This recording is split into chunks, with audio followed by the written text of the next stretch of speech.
750 million pesos na kantidad nin bagong evacuation centers sa bilog na rehiyon natapos ng ikonstruhir sigun sa OCD Bicol. Uyan report ni Jessie Cruzat. 100% nang tapos ang 21 bagong tindog na evacuation center sa Bicol Region.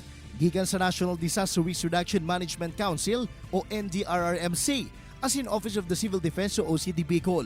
Sigon sa OCD, pigahalat na sa nangunyanan mo gikan sa DPWH Region 5 tanganing formal ng maitawan mga infrastruktura sa LGUs. Magkakaroon agad po tayo ng turnover program para po maibigay agad natin ito sa ating mga LGU since ang evacuation centers naman po natin ay magiging multi-purpose po ito.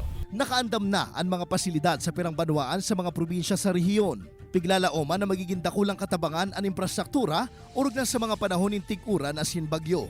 Ang proyekto labing ikinaugmakan mga taga-barangay Paulog sa Ligao City. At the same time, hindi lang bagyo yung kalaban namin dito, pati yung landslide kalaban namin and kailangan namin mag-evacuate ng almost 30 families. Pigtagamahan ang proyekto ng 750 million pesos.